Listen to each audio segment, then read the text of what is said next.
So what's going to happen is we're going to bring out these two guys you might have heard of, and Mike and Ming are going to...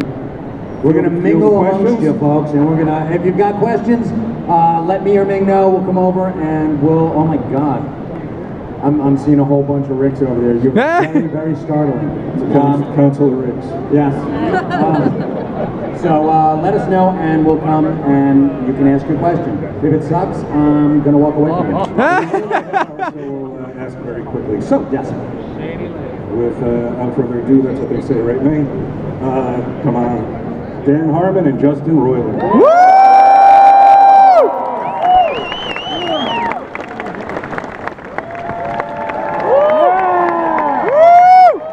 My little binder with me.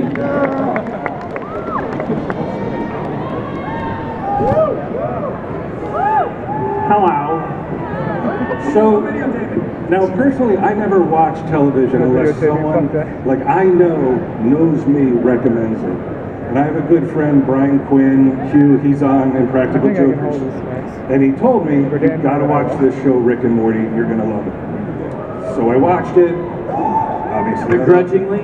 I loved it. Yeah, I was like, oh. That was my first exposure to Rick and Morty. My second exposure was Hugh calling me one night, weeping. Like, it sounded like he was weeping.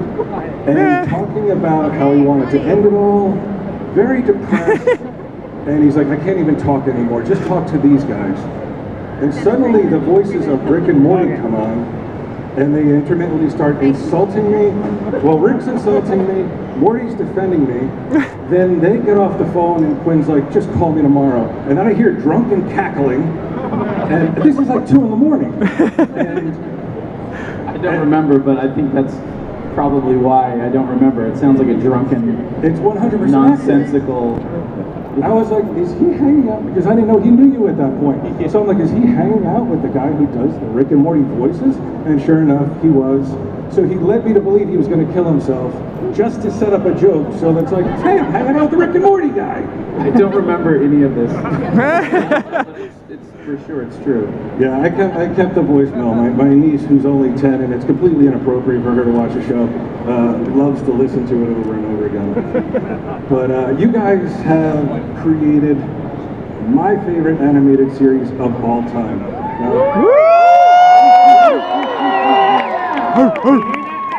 Oh my God! Look at the weird Morty pillow thing. What is that? What even is that? Oh my! Where? Throw it in the air. The giant weird. No, I mean don't lose it. But How do you know it's a Morty? well, like tilt it the other way. There you go. There it is. There's someone with too much time. It's just betting.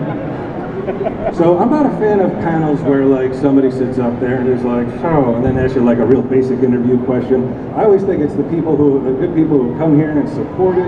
Like, I see a few Ricks out there. Yeah, it's Oh, dude, there's like a Muppet Rick over there. It looks like Beaker from the Muppets. Meep. That's the meth head Rick. Oh, jeez, Rick. We got a real Muppet Rick. Morty, meep.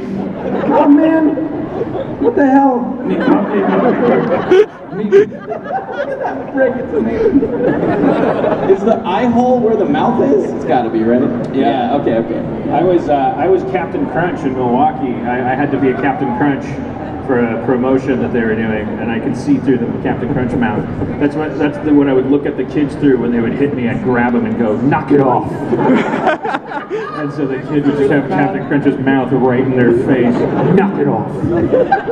I'm 23. No one will believe you. I was going to say, what year is this where someone's like, look, Captain Crunch is hot? Yeah, we're trying to make it hotter. These kids are too young, but Captain Crunch had a promotion that was Who's the Real Captain? The captain had been cloned, and so there were Captain Crunches throughout the country wandering around. Sci-fi level I was stuff. one of them. Unfortunately, I was one on ice skates at Milwaukee's Winterfest. Did that pay well? Yeah, they paid some minimum wage, and guess what happens when a human pillow goes out on an ice rink with a bunch of 6-year-olds? Oh, no. All right, back to the show. Excelsior. So Ming, do you have anyone with a question? Who's got a question here? Over here, I'm over here on the Oh, come on, I'm ready over here. Right here, You gentlemen, suck, here. Ming. Quick There's silver. your question, What's Brian, your right question, over sir? here. Look over here. Where am I? I'm right here, you got it. Oh, okay. There we go. Like I said, we only have 25 minutes. So there are so many really great, memorable characters on the show, but Mr. Meeseeks has to be my personal favorite. Mr. Meeseeks! Look at me! I'm Mr. Meeseeks! Where did that come from? What was that born out of? How did you find that character? I mean, I'd have to give a little credit to Mike Chillian, my friend, I think, because he had a cat named Ski Seeks, which, by the way, this is all years later. I realized, like I was like, oh my god, I think I was tapping into hearing his cat's name. Did you see his when shirt? we were in the Yeah, writers' oh, the room. Stranger Things thing? He had some story, whatever the story was, and I was like, this isn't fun. This isn't fun. It should be fun. And I'm on my back, I'm rolling around. I in the remember writers' you room. rolling around on the floor, and I was like looking at Ryan Ridley, and we were talking about the story has to have. I was like, can we just do this show? Just look at him, and he was just like, I'm Mr. Meeseeks. Look, his name's Mr. Meeseeks. Work with him. That's our job. And then we were like, well, That's okay, so well, good. Yeah, Harmon was like, all right, well, Mr. Meeseeks, okay, we'll put that in. That'll be part of it. And then we ripped off Scud the Disposable Assassin. Yeah. It's like the opposite, though, because the Meeseeks are trying to die, whereas Scud is trying to stay alive. You see the difference? Legally safe. Our friend Schraub can't sue us. I don't think he ever copyrighted those books. I watched him publish them on his kitchen table. Yeah. Before one more question, I have to say, when I say that the show is my favorite animated show of all time, I knew it when it was the episode where Rick and Morty, they go into the battery, they go into another world, and it's like, must keep summer safe. Yeah. And they create that virtual reality, like, kid who comes out of the thing. Yeah. And it's like, your loved ones can be brought back. Yeah. They can also be taken away. I was like, that is the darkest thing I've ever seen on television. Like, I rewound it to make sure I saw it correctly. Yeah, I'll take credit for that idea, because I wanted to explore the idea that security can hurt so much more. But the idea of rules that people can't get hurt, the idea of ratings, TV-14, and explicit lyrics and things, it's like, you're just going to have to go to a darker place to affect people. Dude, it was insane. I was like, what person came up with this? Yeah. Now I know. Alan Tudyk did the voice of the cop, which I thought was incredible. You guys fans of Firefly? Anybody? Alan Tudyk? Yeah! Just an incredible performance. I felt like really grounded, emotional,